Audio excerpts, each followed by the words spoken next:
어떤 목사님께서 이제 자녀가 성장하면서 어릴 때 모습 같지 않으니까 조금 걱정을 하게 된 거예요.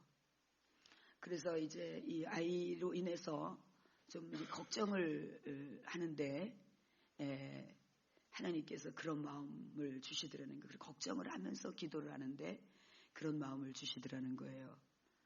네 아이는 나에게 내가 다 계획하고 있다. 이렇게 말씀하시더라는 거죠. 그러면은 그 몇 년 후에 보니까 무슨 계획인데요? 하나님 무슨 계획인데요? 라고 물어볼 걸 후회가 됐다는 거예요. 근데 그 당시에는 내가 네 아이에 대해 계획이 있다는 말 한마디로 너무 벅차가지고 펑펑펑펑펑펑 우는 거죠.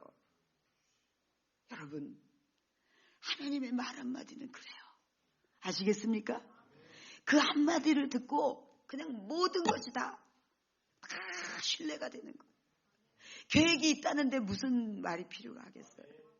그러니까 그 다음에 목사님이 그때 물어볼 걸 그랬어요. 그렇지만 물어볼 수가 없는 거예요. 그냥 그거 하나로 이 아이가 사춘기가 되면서 반항도 하고 뭐 이렇게 좀 이러는데 그 근심 어린 마음으로 기도했던 것이 그 한마디로 다 녹으면서 그냥 너무 기뻐가지고 너무 그냥 기뻐서 그냥 아무 말이 안 나오고 그냥 눈물만 났다는 거예요. 사랑하는 여러분, 여러분이 그 아버지를 모시고 있는 거예요. 얼마나 영광스러운지 몰라요. 여러분, 이게 기가 막힌 사건이에요. 제가 앉아서 내가 뭔데 어떻게 이런 데 올라가서 설교를 하고, 여러분들은 뭔데 이렇게 하나님 말씀 이렇게 존귀하신 아버지의 말씀을 듣고, 이게 기가 막힌 사건 아닙니까? 우리를 어떻게 이렇게 구별해가지고 어떻게 이런 수준을 높은 곳으로 먹이시고 우리를 끌어올리시냐고요. 기가 막힌 일이죠. 사랑하는 여러분, 저는 지난 주일부터 이번 주 설교 준비를 해놓고 이제 간간히 계속 그 말씀을 묵상하면서 지냈습니다. 그런데 이게 말씀이 계속 이게 엇갈리고 안 되는 거예요. 준비가 안 돼요. 어제까지 준비가 안 돼요. 오늘까지. 이러면 뭔가 하나님께서 다른 게 뜻이 계시구나. 그래서 오늘 새벽에 제가 너무 갑갑해서 이제 다들 새벽에 기도하고 있는데 제가 이거를 땡땡을 한번 치고 기도를 실례를 했죠. 그래서 아버지께 기도하고 있는데 제가 실례를 해가지고 이제 제 기도 부탁을 했어요. 내가 오늘까지 이렇게 기도가 말씀이 준비가 안 되고 내 마음이 많이 갑갑하니까 나를 위해서 기도해 달라고. 그랬더니 이제 성도들이 저를 위해서 기도를 했고 저는 여기 무릎을 꿇고 이제 있는데 하나님 말씀이 막 내려오기 시작하는 거예요. 할렐루야. 제가 오늘은 하나님께서 여러분들에게 특별히 준비하신 말씀이라는 것을 말씀드리고 싶은 뜻에서 이 말씀을 드린 것입니다. 사실 제가 하나님 앞에 하나님의 말씀을 본문을 직접 받고 하나님의 감동으로 말씀을 전한다는 것은 굉장히 쉽기도 하고 굉장히 어렵기도 합니다. 그저 제가 쉬운 거는 이제 강해 설교를 하면서 정해놓고 그때에 따라서 하면 되는데 정말 하나님께서 이렇게 일주일 내내 풀어주시지 않고 내가 그것을 준비하려고 하면은 온 잡생각이 많이 들면서 뭔가 계속 이렇게 엇갈릴 때 굉장히 어렵죠. 그리고 저는 그 하나님의 말씀을 잘 받기 위해서 제가 얼마나 정결하고 제 자신을 비워야 되고 이런 어려움이 있지만 또 동시에 굉장히 쉬운 겁니다. 하나님이 하라고 하는 대로만 하면 되니까요. 할렐루야. 이제 바벨론 왕 느부갓네살이 이 유다 왕 여호야김 3년에 유다 예루살렘을 공격했고요. 그 다음에 그때 이제 이 느부갓네살이 공략에 성공하면서 예루살렘을 에워쌌고 그때 이제 왕을 생포를 했어요. 왕이 생포를 했다고. 그렇지만 이제 이 느부갓네살은 왕을 해야 하기보다는 그대로 치리하도록 여호야김 왕을 그대로 치리자로 남겨둔 채 이제 거기서 왕족, 귀족들의 아주 탁월한 사람들을 뽑아서 자기 나라로 데리고 갑니다. 그때에 1차적으로 포로로 잡힌 사람이 죄송하네. 잡힌 게라고 잡힌 분이 다니엘이시죠. 이분이 1차 첫 번째 포로로 잡혀서 이제 이 바벨론으로 가는데 여러분 이 말씀을 읽다가 그러지 않아도 지금은 건드리기만 하면 막 눈물이 터질 것 같아요. 이 선거 이후로 그렇지만 막 생각을 했죠. 우리 대통령이 얼마나 힘드실까. 만약에 우리나라에 우리 대통령이 포로로다가 잡혀간다면 얼마나 기가 막힐까. 이런 생각, 우리 현실을 생각하면서 제가 이제 오늘 이 말씀을 준비해 봤습니다. 그때 이제 굉장히 인텔리한 사람들. 근데 그 수준이 외모도 특출해야지 되고 아름답고 유망해야 되고 준수해야지 되고 실력을 갖춰야지 되고 성품이 안전해야 되고 뭐 이런 온갖 이 모든 것들을 다 갖춘 사람이 갈 수 있었어요. 그래서 그 가운데서 이 다니엘과 함께 친구들이 같이 갔던 이제 이 포로의 몸으로 바벨론에 가 생활을 합니다.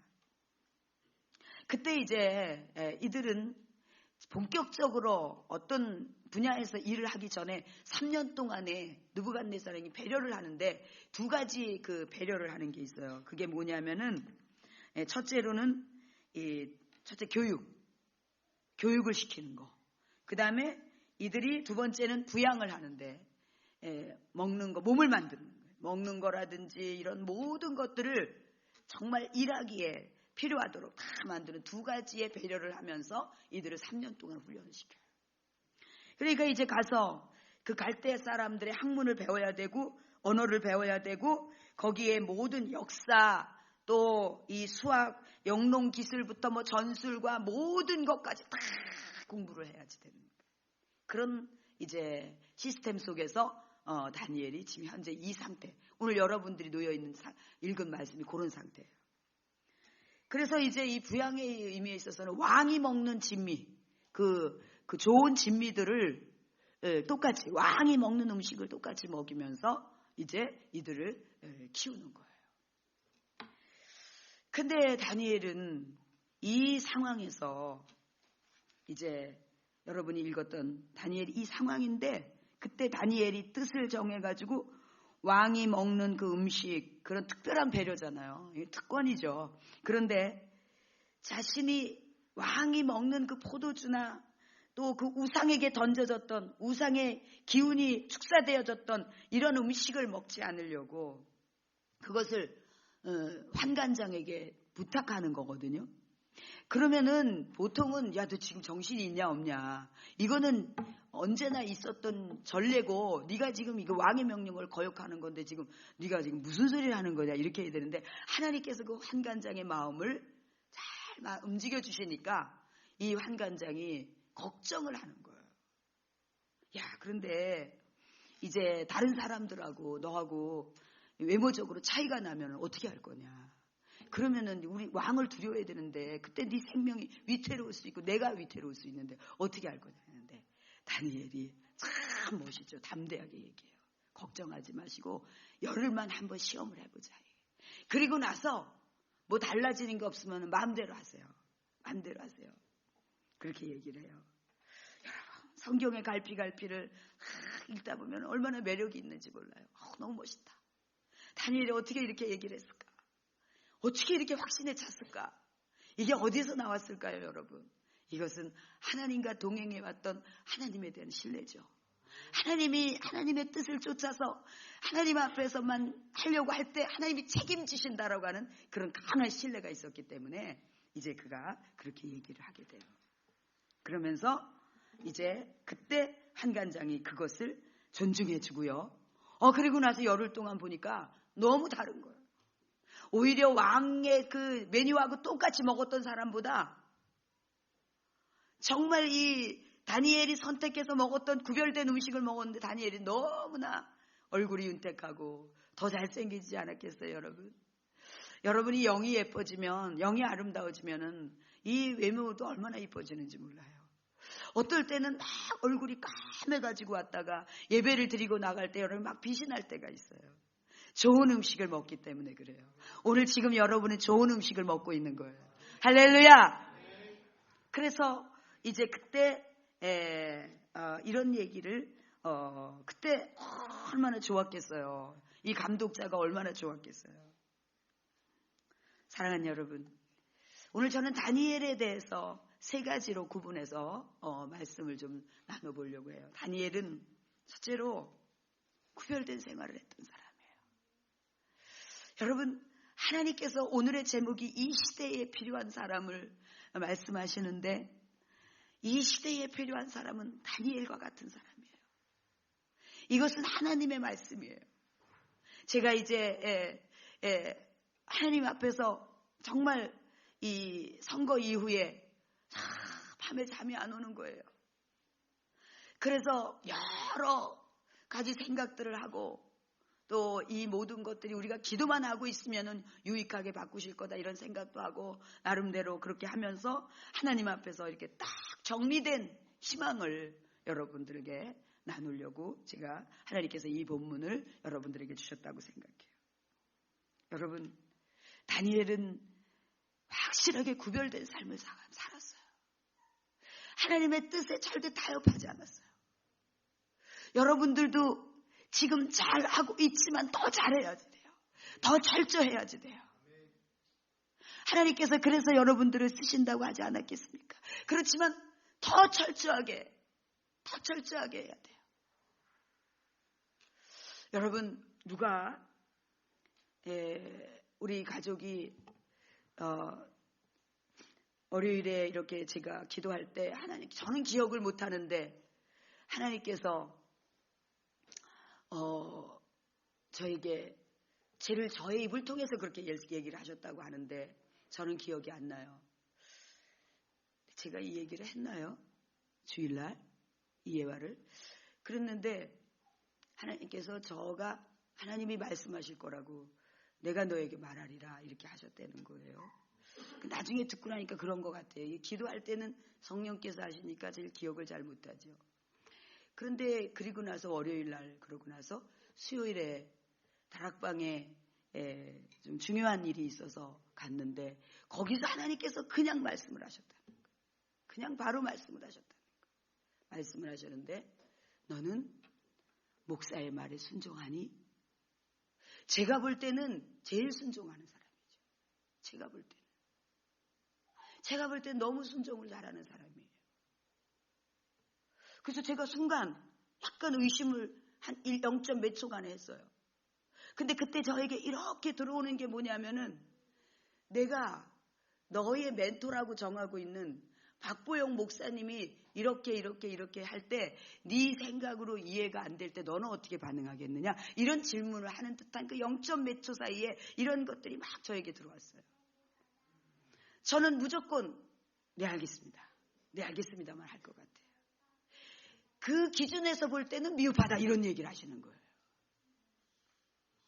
무슨 얘기인지 아시겠죠, 여러분? 제가 이건 저에게 순종하라는 것을 강조하기 위함이 아니라 하나님은 그만큼 순종을 크게 보신다는 걸 제가 깨달은 거고 저도 그 얘기를 듣고 나서 어떻게든지 하나님 말씀 더 순종하려고 혹시 놓치는 게 있나 비는 게 있나를 보려고 어머 세상에 저렇게 모범이 되는 사람한테도 너 목사의 말에 순종하니? 근데 우리 가족의 얘기로는 목사님 하나님 말씀이 엄하게 딱 그렇게 얘기를 하셨다는 거예요. 너 목사의 말에 순종하니? 딱 그렇게 하셨다는 거예요. 여러분 하나님은 다니엘과 같이 정말 순종만 하면은 하나님이 다 하시는 거예요. 우리의 능력이 부족하고 우리의 모든 내놓을 만한 것들이 없고 해도 순종 하나로 제가 말씀드리잖아요.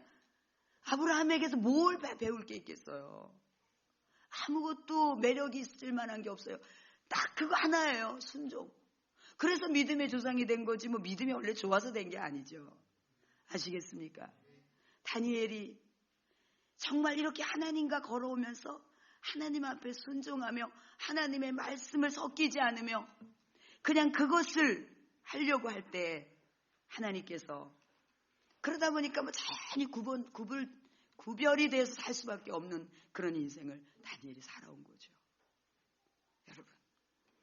여러분이 하나님께서 여러분을 마음껏 내놓고 쓰실 만하도록 다니엘과 같이 확연히 구분된 음식을 먹어야 돼요. 뭐 여러분들이 뭐 이 세속적인 거를 먹고 이러겠습니까마는 여러분들이 먹어야지 되는 구분될 음식은 영의 양식인 거예요. 그래서 정말 여러분 지금은 정말 기가 막힌 정말 말도 안 되는 여론을 가지고 우리를 혼미게 한다고. 그리고 속으면 안 된다는 얘기를 많이 했죠. 제가 여러 번 얘기했어요. 그게 굉장히 여러분에게 중요한 얘기예요. 제가 지난주에 말을 했고 오늘 또 다시 얘기를 한다면 이런 얘기가 우리를 속여요. 요즘에는 옛날이나 기도하지. 요즘에는 뭐 다 먹고 살만한데 기도하겠어. 목사들 입에서 이런 얘기들을 공공연하게 얘기해요. 그래서 기도 안 하는 성도들에 대해서 별로 근심하지도 않아요. 당연하다. 옛날에 우리 배고플 때나 그때나 가서 기도하고 하나님 살려달라고 하지 지금 다 살기 좋은데 누가 기도하겠어? 이 얘기가 마치 진리인 양. 맞아. 그런 목사들은 맞아. 당연하지.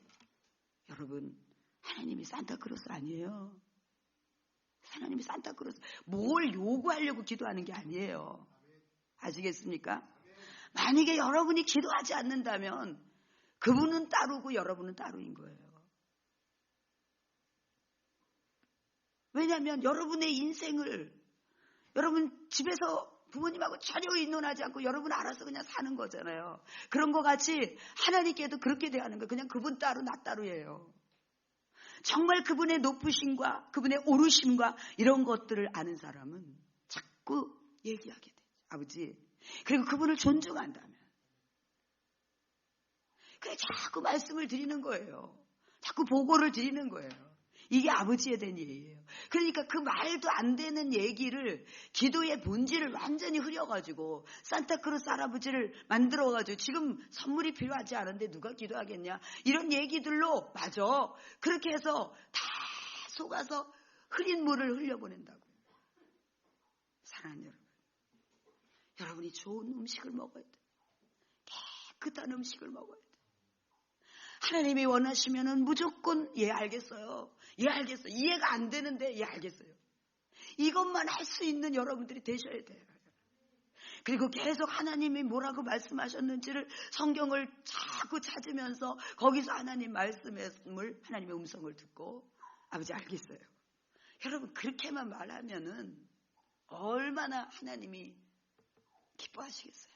그거 어려운 게 아니라니까요. 오늘도 여러분들을 하나님이 기쁘시게 하는 사람들이 있잖아요. 제가 지난주에 여러분이 10분만 일찍 와서 아버지를 배할할 생각을 하고 기도 준비하고 기도하고 있을 때 하나님은 그것으로 기뻐하신다. 그것으로 눈물 지으신다. 이게 얼마나 하나님을 기쁘게 해드리는 거예요. 하나님 우리에게 뭘 큰 걸 요구한 게 있어요. 다니엘은 정말 정한 음식을 먹었어요. 여러분이 정한 음식을 먹어야 돼요. 며칠 전에 어떤 신실한 어떤 좀 사역자하고 얘기를 하는데 오늘날의 유튜브에 말씀 들을 거 하나도 없대요. 왜냐하면은 큰일 난다는 거죠. 인본주의가 너무 강하기 때문에. 이 인본주의적인 사람은 혼과 인본주의 너무나 맞기 때문에 너무나 편안한 거예요. 그래서 그냥 자기는 자기 교회 목사님 말씀을 3번씩 주중에 듣고 그러다니까 애들도 계속 3번씩 똑같이 듣는데 애들까지도.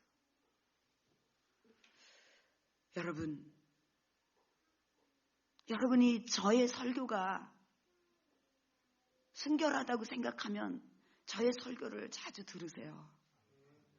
저는 정말 두렵고 떨림으로 설교를 내놓고 설교 잘하냐 이러면 저는 못하는 설교겠지만 깨끗한 음식을 먹이려고 주님 정결한 설교를 하게 해주세요. 강단이 순결하게 해주세요. 제가 그렇게 얘기해요. 사랑하는 여러분, 하나님의 말씀과 저의 설교와 하나님하고 대화하는 것만 해도 여러분이 굉장히 건강해요. 더 이상은 필요치 않아도 여러분 너무 건강해요. 몰라서 못 사는 게 아니에요.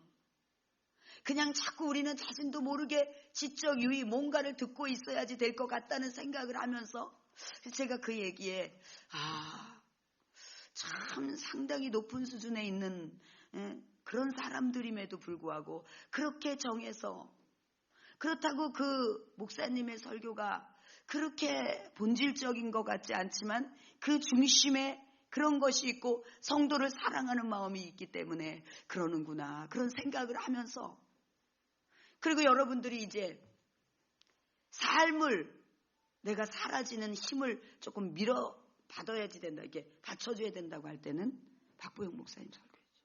그럼 살아내신 분이 설교를 해야지 그게 능력이 있는 거지. 안 살았는데 설교만 하는 것은 아무 능력이 어차피 없어요. 아시겠죠 여러분? 박보영 목사님 설교 들으면서 자꾸 들었던 거를 또 들으면서 될 때까지. 할렐루야.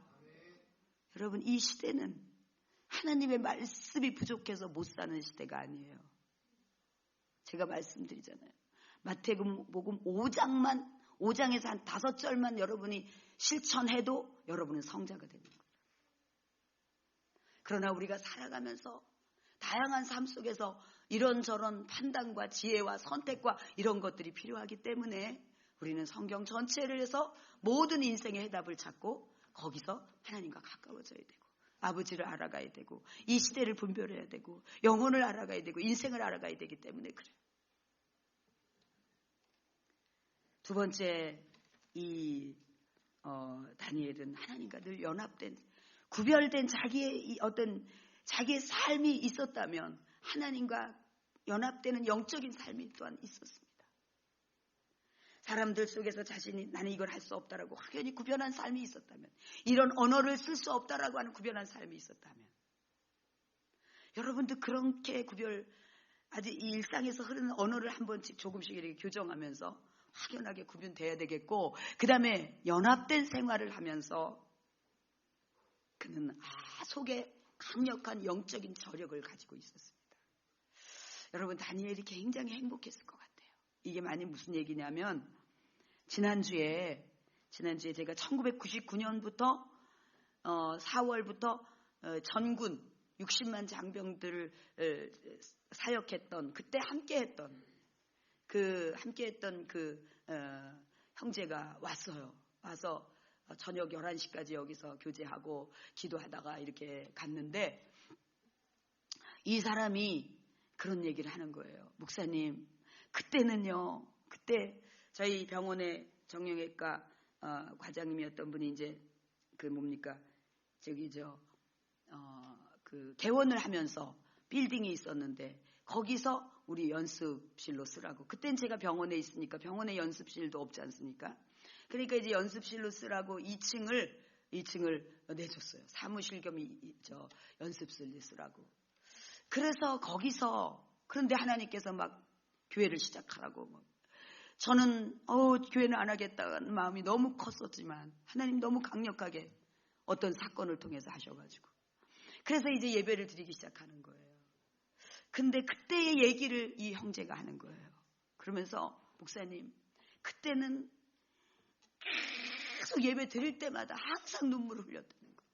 목사님이 그래서 이렇게 제 목양실에 앉았다 말고 목사님 저 책이요 저 책. 사실 그 책은 제가 케냐에 가서 선교사 집에 두고 와갖고 다시 산 건데 목사님 저 데이비드 브레이너드의 일기 한 대목만 읽어줘도 우리는 다 눈물을 줄줄줄 흘리면서 그렇게 울었다는 거예요. 그때는 다시 그 은혜가 없대요. 사실 서울에서 이렇게 기름 부으심이 있는 교회에서 생활을 하고 하는데도 그 은혜가 안 되는데 그때로 안 돌아간다는 거예요. 목사님 그때는 한 대목만 읽어줘도 그랬어요. 까마득하게 잊어버리고 있던 것이 생각이 나면서 그래 맞아, 그때 그랬지. 그래서 그때 또 같이 헌신했던 어떤 자매한테 물어봤더니 그때는 계속 모두가 다 눈물을 흘리면서 눈물의 예배를 드렸다는 거예요. 근데 왜 그랬을까? 그때의 저의 영성은 너무 너무 부끄럽죠. 뭐 지식이나 모든 게 너무 부족했는데. 근데 지금은 조금 뭐 좌우래도 좀 분별하고, 그때는 분별력도 없어가지고 미국에서 뭐 선교사라 그래갖고 와가지고 그러면 사기당하고 제가 그런 수준이었어요. 이 영적 분별력이 없으니까 제가 막 은혜가 많다 그러니까 막 그럼 이 사람도 기도해 주라고 막 밀어가지고, 그리고 보니까는 이 혼미지 않은 그런 나중에 막 음란령이 역사하는 그런 것을 봤었는데, 제가 분별력도 없고 그런 수준이었어요. 그래서 그게 계속 그래 나도 그랬던 적이 있었지. 그럼 어떻게 해서 이렇게 됐을까? 지금은 왜 그게 안 될까? 이게 제가 얼마나 크게 고민이 되겠어요. 저에게 확 깨달음이 오는데, 그게 바로 뭐냐면은 그때 그 자매가 하는 얘기를 통해서 저의 깨달음이 오는데, 뭐라 그러냐면, 목사님, 그때는 모두가 한 20여 명이 넘는 단원들이 너무너무 고생을 했기 때문에 하나님이 그 수고를 보시고 일방적으로 선물로 은혜를 막 부어주셨다는 거예요. 할렐루야. 내가 맞다.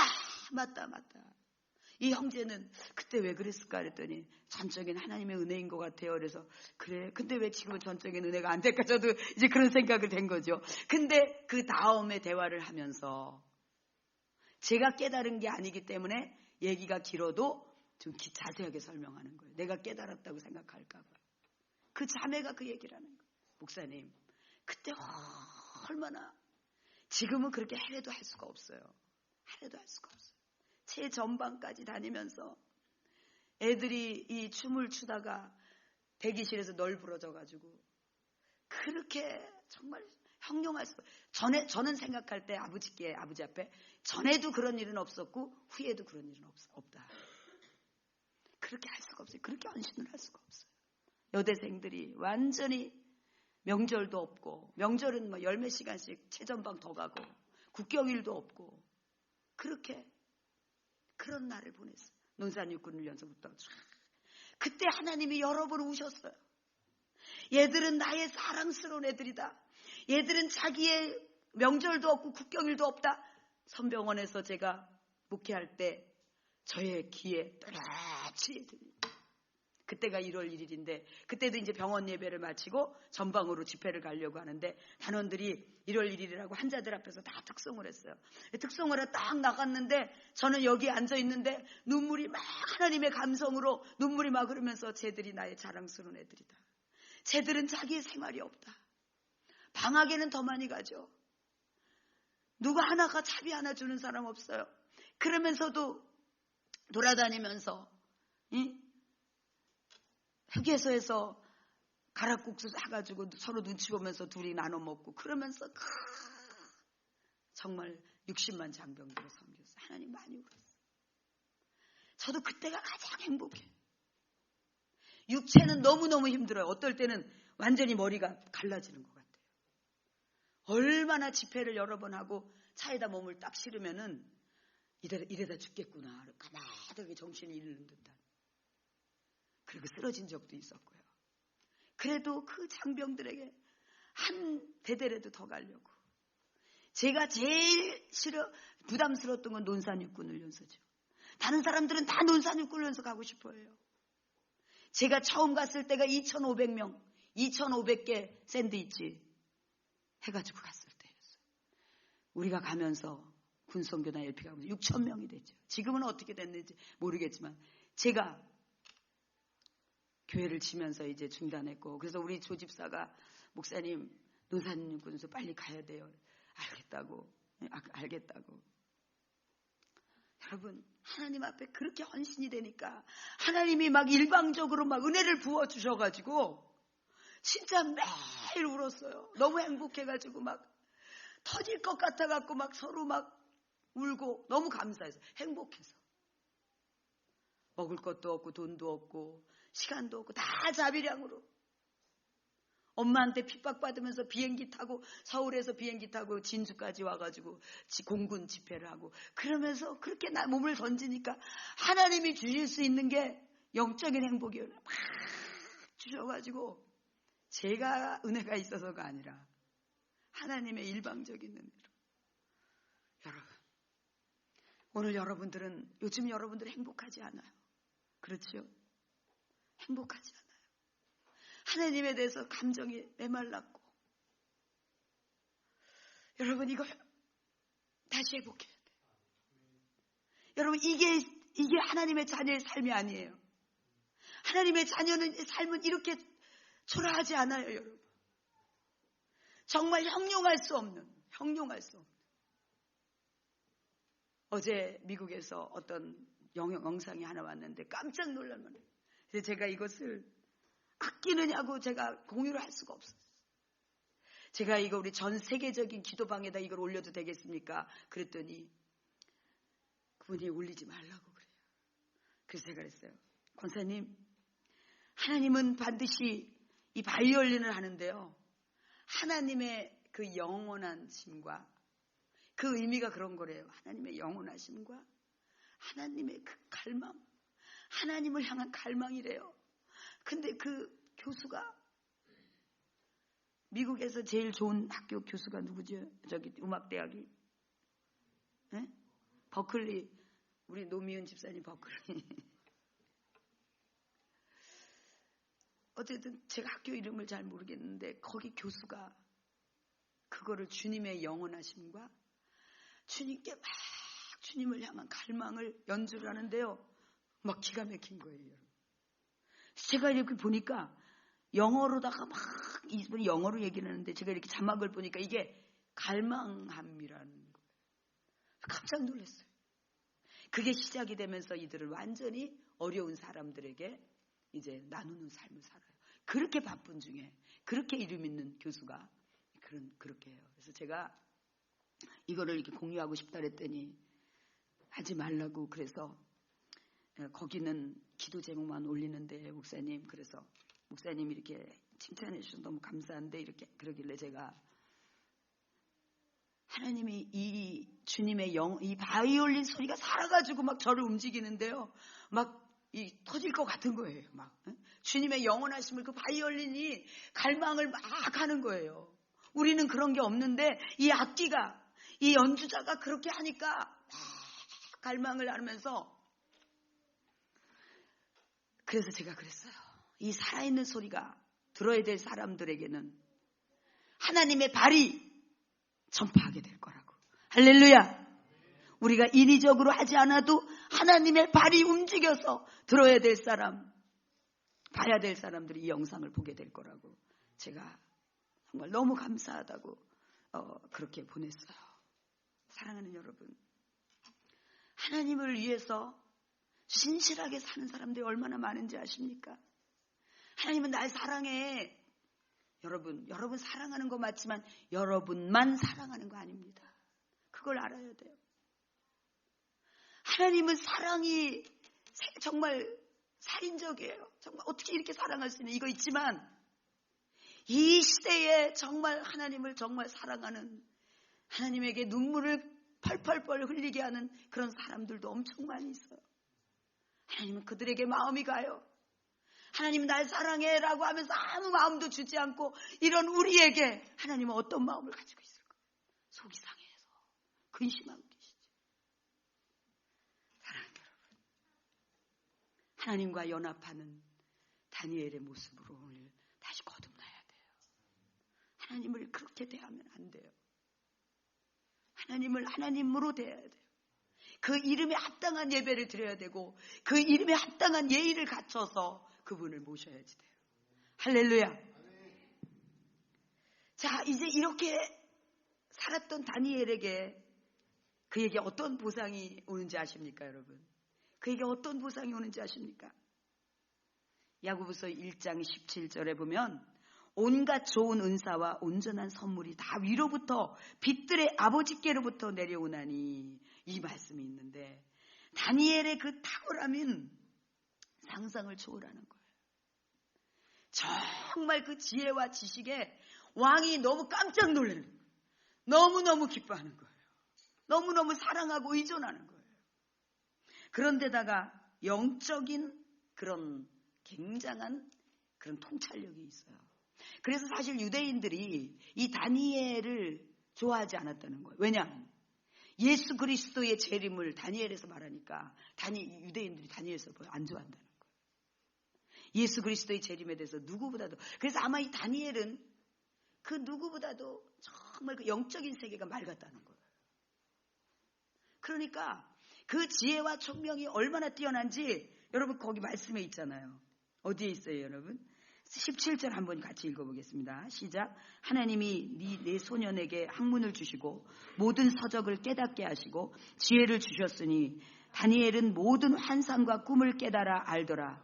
왕이 말한 대로 그들을 불러들일 기한이 찼으므로 환관장이 그들을 느부갓네살 앞에 데리고 가니 왕이 그들과 말하여 보매 무리 중에 다니엘과 하나냐와 미사엘과 아사랴와 같은 자가 없으므로 그들을 왕 앞에 서게 하고 왕이 그들에게 모든 일을 묻는 중에 그 지혜와 총명이 온 나라 박수와 술객보다 10배나 더 나은 줄 아니니라. 아멘. 그러니까 이 다니엘의 이 탁월함이 그 나라에 있는 모든 점쟁이들을 다 모아놔도 다니엘을 못 당하는 거예요. 당연하죠. 그 지혜와 지식이 어디서부터 왔는데 전지전능하신 하나님으로부터 왔잖아요. 사랑하는 여러분, 하나님께서는 당신의 말씀에 순종하고 구별되며 그분과 연합하여서 사는 이 다니엘에게 온갖 좋은 은사와 온전한 선물을 다 위로부터 빛들의 아버지께서 막 내려보내 주시는 거예요. 전도서 2장 26절은 하나님은 그가 기뻐하시는 자에게는 지혜와 지식과 희락을 주신다. 그런데 그 뒤에 어떤 말씀이 있냐면은 죄인에게는 노고를 주시고 그가 모아 쌓아 놓은 것을 하나님이 기뻐하는 자에게 뺏어다가 주신다는 거예요. 이게 이제 전도서에 나오는 말씀이에요. 그 하나님으로부터 오는 신적인 지혜와 충만함, 그 예언의 영과 그 꿈과 환상이 엄청났습니다. 하나님 거로부터 직접 받으니까 그게 어떻게 인간 내에서부터 귀신으로부터 나오는 것을 뭐 당연한 거죠, 여러분. 이 시대는 인간의 지식 수준에서 어떤 리더십을 발휘할 수 있는 수준을 한계를 넘어섰어요. 항상 한계가 있어요. 제가 정말 이 병원 사역을 하면서 군 사역을 하면서 정말 이 시대에 인텔리하다고 하는 그런 지적인 사람들과 많은 교제가 있었지만 그들의 지식의 한계를 제가 반드시 보고 어떤 그들의 전문 분야에서는 저는 배워야 되지만 그러나 하나님과 인생을 풀어가는 데 있어서는 제가 그들을 리더해야지 되는 그 가장 큰 하늘로부터의 지혜와 지식이 그 하나님의 빛의 아버지로부터 오는 것이 여러분의 아버지로부터 오는단 말이에요. 근데 여러분들이 이렇게 구별되지 않고 하나님과 연합하지 않고 이렇게 무능하게 살아서 팽팽 이 사람한테 저 사람한테 당하고 사는 것 하나님 보실 때 굉장히 속상하죠. 어떤 분은 나라에 대해서 얘기만 나라의 낮자만 얘기해도 눈물을 절절절절 흘리면서 막 아파하고 기도하고 그래요. 그런데 저는 사실 제가 이 정치를 분별하고 이러는 데는 많이 부족하지 않습니까? 그래서 제가 전문가들의 얘기를 듣는 그 몇 사람이 있어요.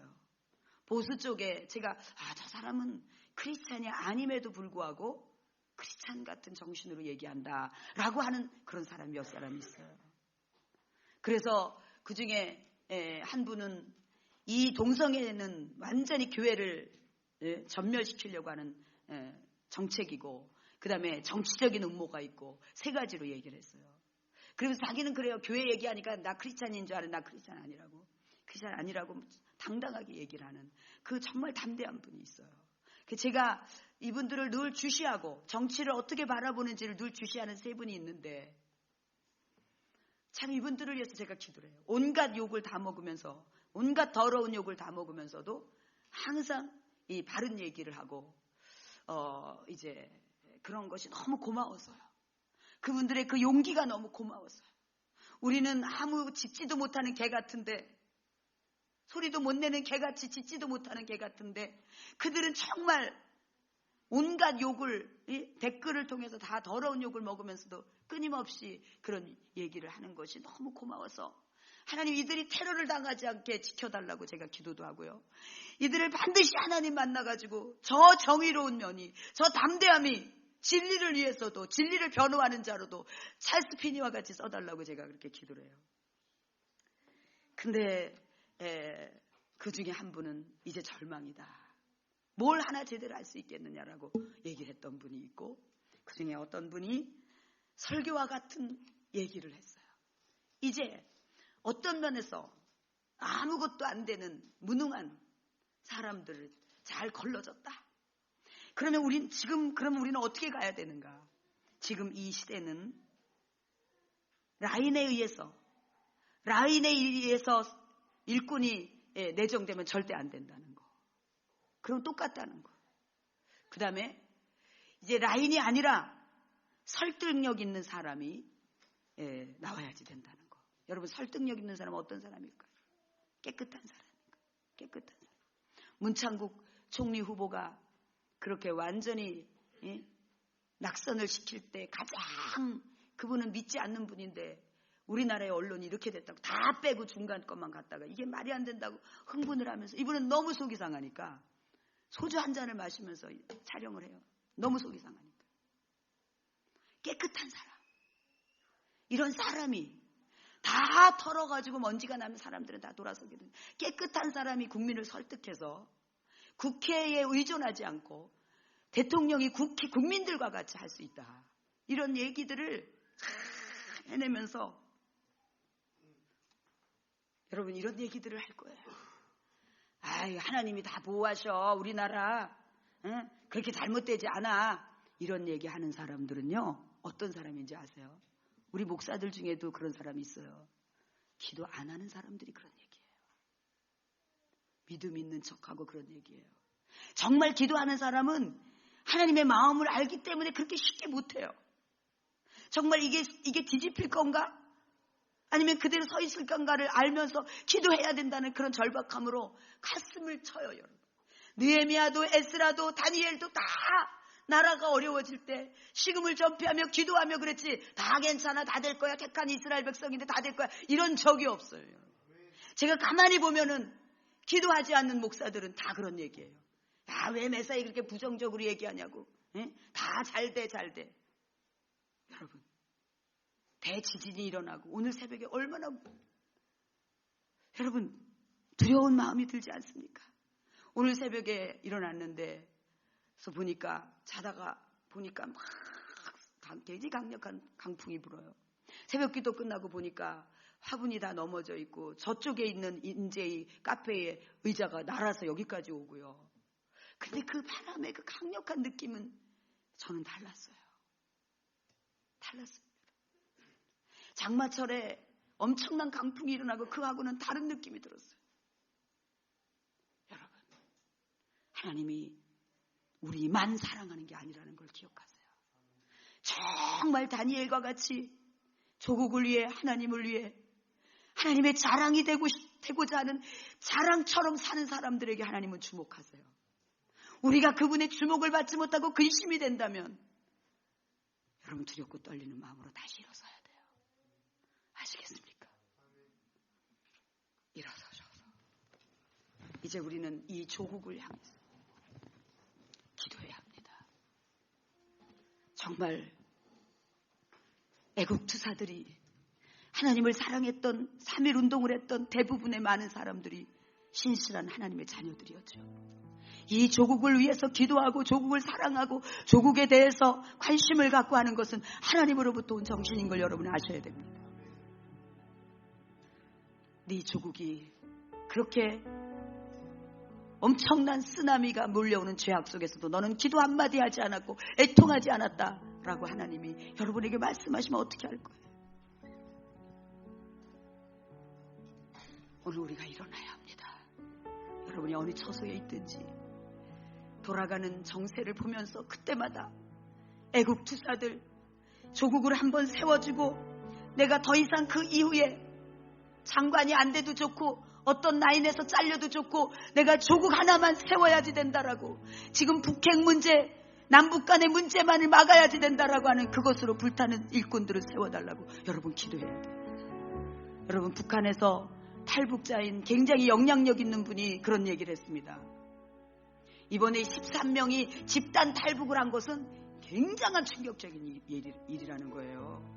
이거는 보통 일이 아니라는 거예요. 이만큼 지금 김정은 정권이 붕괴되고 있다는 거래요. 왜냐하면 거기에 사람들이 북한에서 식당을 하면서 항상 감시자들을 2명씩 두는데 그 감시자들같이 눈으로다가 사인을 보내서 아무 표 안 나게 같이 집단 탈북을 했다는 것은 굉장한 사건이라는 거예요. 그러면 지금 현실, 북한 현실이 어떻게 했냐는 거예요. 그럴 때 어떤 돌발적인 행동이 나올지도 모르고. 그렇다고 볼 때 여러분, 이제 제가 그 신뢰하는 그 논객은 그런 얘기를 했습니다.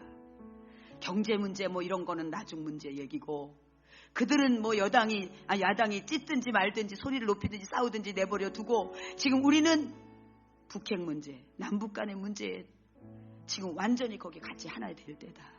대통령도 그것에 온전히 올인을 해야지 될 때다. 그러나 이것은 쉽다. 왜냐하면 국제사회가 이 북한 제재를 하면서 관심을 갖고 있기 때문에 우리는 국제사회에 힘을 싣고 할 수 있기 때문에, 여러분, 그래서 우리가 통일이 될 수 있다면 여러분 그것을 바라봅시다. 그것을 꿈꿉시다.